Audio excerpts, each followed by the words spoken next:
High dear friends, cute kitchen വേൾഡിലേക്ക് എല്ലാവർക്കും സ്വാഗതം. ഞാൻ ഇന്ന് ഇടിച്ചക്ക കൊണ്ട് നല്ലൊരു വിഭവം ഉണ്ടാക്കാൻ പോകുന്നു. ഇടിച്ചക്ക കണ്ടിട്ടുണ്ടോ? ചക്കയുടെ ചെറുത്.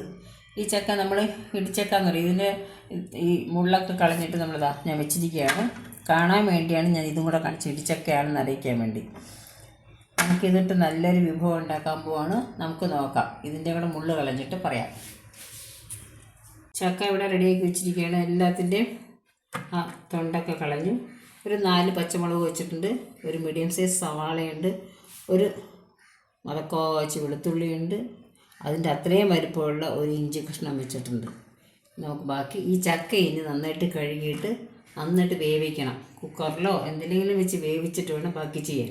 നമുക്ക് ബാക്കി അപ്പോഴത്തേക്കും ഞാനിതൊക്കെ അരിഞ്ഞ് വയ്ക്കാം. കാണാം നമുക്ക്. ഈ ചക്കയുടെ മുകളിൽ നിൽക്കുന്ന രീതിയിൽ വെള്ളം വെച്ചാൽ ചക്ക വേവാനുള്ള വെള്ളം അത്രയേ ഉള്ളൂ. ഇച്ചിരി ഉപ്പും കൂടി ഇട്ട് വേവിക്കാം. അത്രയേ ഉള്ളൂ. ചക്ക കുക്കറിലിട്ട് വേവിച്ചെടുത്തിരിക്കുകയാണ്. ഒരു 4 വിസിൽ വന്നു. ഞാൻ ഇത് വേവിക്കാനായിട്ടെടുത്തത്. ചില ചക്ക പെട്ടെന്ന് വേവുമായിരിക്കും.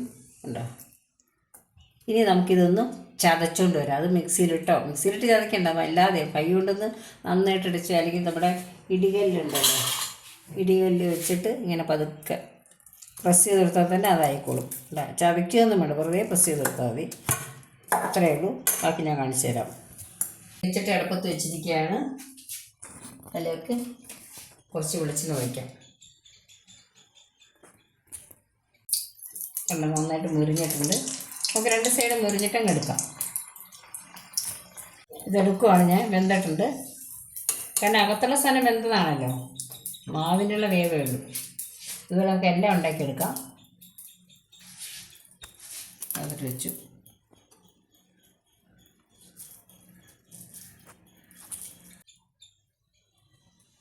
അടുത്തത് അതുപോലെ മുക്കിക്കണം. ഇതുപോലെ ബാക്കി എല്ലാം 2 സൈഡും പൊരിച്ച് നമ്മളെടുക്കുക. അത്രയേ ഉള്ളൂ. ഇത് രണ്ടാമതെടുത്തതും ഇതേ വലിപ്പം വേണമെന്നില്ല കേട്ടോ. ചെറുതും വലുതും പല ഷേപ്പിലാക്കണം. ഉണ്ടാക്കിയ അതേ എണ്ണയിൽ തന്നെ ബാക്കി എണ്ണ ഉണ്ടല്ലോ, അതിലോട്ട് ഞാൻ അരിഞ്ഞു വെച്ച സവാള ഇടുകയാണ്.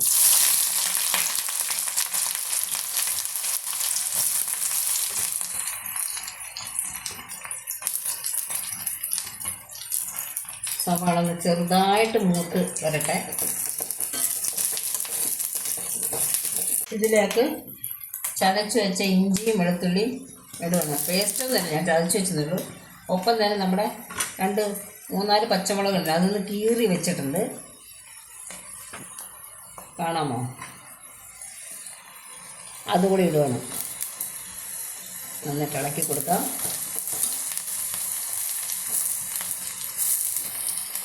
കുറച്ച് ഉപ്പ് നീരൊഴിക്കുക അതിലോട്ട്. ഇതിനാവശ്യം ഉപ്പ് നീര്. നമ്മൾ മറ്റേത് ഉപ്പിട്ടിട്ടുണ്ട്, എങ്കിലും അത് മതിയാവില്ല.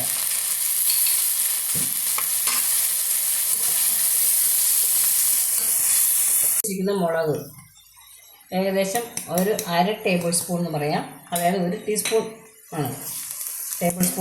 ടീസ്പൂൺ. ഇതും അതേ അളവിൽ തന്നെ മല്ലിപ്പൊടി എടുത്ത് വെച്ചിട്ടുണ്ട്. അതിട്ട് കൊടുക്കുകയാണ്. ഇത് നന്നായിട്ട് ഇതിനകത്തോടൊന്ന് മൊരിയണം. മസാലപ്പൊടി ഒരു 1/4 ടീസ്പൂൺ. അതുപോലെ തന്നെ ഒരു 3/4 ടീസ്പൂൺ കുരുമുളക് പൊടിയാണ് ചേർത്തത്. വീണ്ടും നമുക്ക് മിക്സ് ചെയ്യാം. ഇനി ഇതിലേക്ക് കുറച്ച് വെള്ളം ഒഴിക്കണം. ഞാനിവിടെ മുളക് എടുത്ത പാത്രത്തിൽ വെള്ളം എടുക്കുന്നു. അതിലേക്ക് വെള്ളം ഒഴിച്ചിട്ട് ഒഴിച്ചു കൊടുക്കും. അതുപോലെ ഞാൻ ഒഴിക്കുന്നു. കുറച്ചും കൂടെ വെള്ളം വേണം.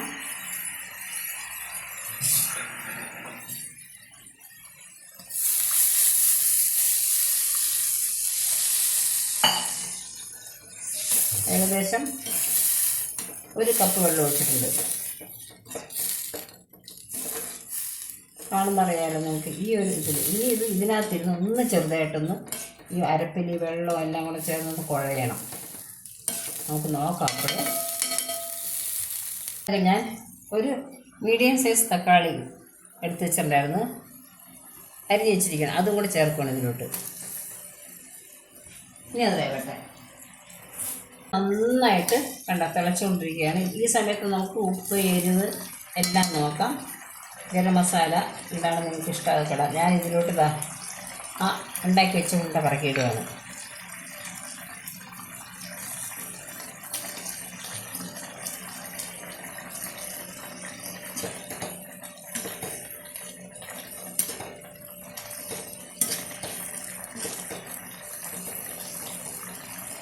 ഇതിലോട്ട് നമുക്ക് കറിവേപ്പില ഇടാം.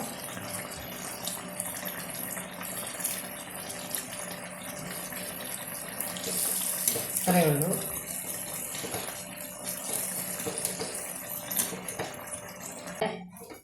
കറി ഇവിടെ റെഡി ആയിട്ടുണ്ട്.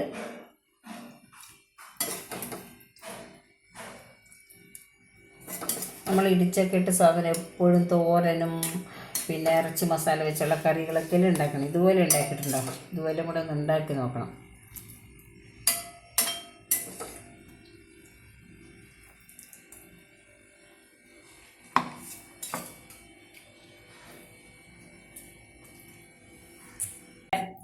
ഇറച്ചി കറി ഇവിടെ റെഡിയായി. അതായത് ഇടിച്ചക്ക കൊണ്ടുള്ള ഇറച്ചിക്കറി.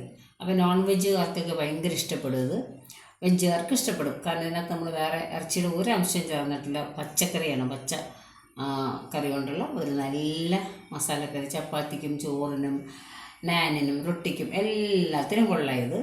എല്ലാവരും ട്രൈ ചെയ്ത് നോക്കൂ. ഷെയർ ചെയ്യണം കേട്ടോ. ഇങ്ങനത്തെ നല്ലതൊക്കെ കാണുമ്പോൾ ഷെയർ ചെയ്യണ്ടേ? അപ്പോൾ ഷെയർ ചെയ്യണം. സബ്സ്ക്രൈബ് ചെയ്യാത്തവർ സബ്സ്ക്രൈബ് ചെയ്യുക, ലൈക്ക് ചെയ്യുക. ഇത്രയും നേരം കണ്ടതിന് എല്ലാവർക്കും നന്ദി, നമസ്കാരം.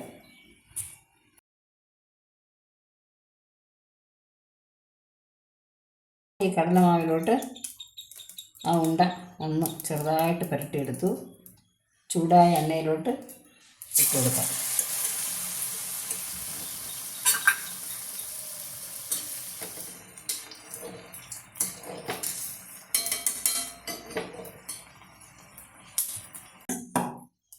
കടലമാവിൻ്റെ കൺസിസ്റ്റൻസി, അതായത് ഇഡലിയുടെ മാവിൻ്റെ പോലെയൊക്കെ കുറച്ച് ഉണ്ടാവും. തീരെ കനം കുറച്ചും വേണ്ട, കട്ടി കുറച്ചും അല്ല കട്ടി കൂടിയും വേണ്ട. ഞാനിവിടെ നമ്മൾ ചക്ക എടുത്തിരുന്നില്ലേ, അതിനെ ഞാനിങ്ങനെ ഉരുട്ടിയോ പരത്തിയോ നമ്മുടെ ഇഷ്ടമുള്ള ഷേപ്പിലാക്കാം. ഞാനിപ്പോൾ വെറുതെ ഇങ്ങനെ വെച്ചിരിക്കുകയാണ്. അപ്പോൾ എണ്ണ അടപ്പത്ത് വെച്ചിട്ടുണ്ട്. എണ്ണ ചൂടായിട്ട് നമുക്കിത് മുക്കി ആദ്യം പൊരിച്ചെടുക്കാം. ഉപ്പിട്ടല്ലോ, ഇനി ഇതിലേക്ക് കുറച്ച് ഒരു പിഞ്ച് മഞ്ഞൾപ്പൊടി ഇടാം. അതുപോലെ തന്നെ കുരുമുളക്, ഒരു 1/4 ടീസ്പൂൺ കുരുമുളക് ഇടാം. ഒരു പിഞ്ച് മുളക് പൊടി കൂടി ഇട്ടാൽ ഇനി നമുക്കിതൊന്ന് കലക്കാം. ഞാനിതിപ്പോൾ കൈകൊണ്ടും ആ ഇടികല്ലിട്ടൊക്കെ ചതച്ച് വെച്ചിരുന്നു. നന്നായിട്ട് ചതച്ച് ഇങ്ങനെ ആവരുത്. കണ്ട ഇങ്ങനെ കിടക്കണം. ഇടയ്ക്ക് ചെറിയ കഷ്ണങ്ങളൊക്കെ വേണം. കണ്ട ഇതൊക്കെ ഇങ്ങനെ അടച്ച് കഷ്ണം കിടന്നോട്ടെ. ഇത് നമുക്ക് കുറച്ച് വെള്ളം ഒഴിച്ച് മിക്സ് ചെയ്യാം. കുറച്ച് വെള്ളം ഒഴിക്കണം. ഏകദേശം ഇഡ്ഡലി മാവിൻ്റെയൊക്കെ ആ ഒരു കൺസിസ്റ്റൻസിയിൽ ആക്കണം. അറിയാമല്ലോ അങ്ങനെ കുഴിക്കാൻ. കുറേശ്ശെ വെള്ളം ഒഴിച്ചിട്ട് ഇനി ഞാൻ കാണിച്ചു തരാം അതായിട്ട്. നമ്മളിവിടെ ഒന്ന് ഉറുക്കി വെച്ചിരിക്കുകയാണ്. ഞാൻ കുക്കറിലോട്ട് ഇടാൻ പോവാണ്. കുറച്ച് വെള്ളം ഒഴിച്ചിട്ട് ഇത് വേവാനുള്ള വെള്ളം, ഇതിന് ആവശ്യത്തിനുള്ള വെള്ളം ഒഴിച്ചത്. കുക്കറിൻ്റെ മുകളിൽ നിൽക്കണം വെള്ളം, അത്രയേ ഉള്ളൂ. കുക്കറിൻ്റെ അല്ല, ഈ ചക്കയുടെ മുകളിൽ നിൽക്കുന്ന രീതിയിൽ വെള്ളം.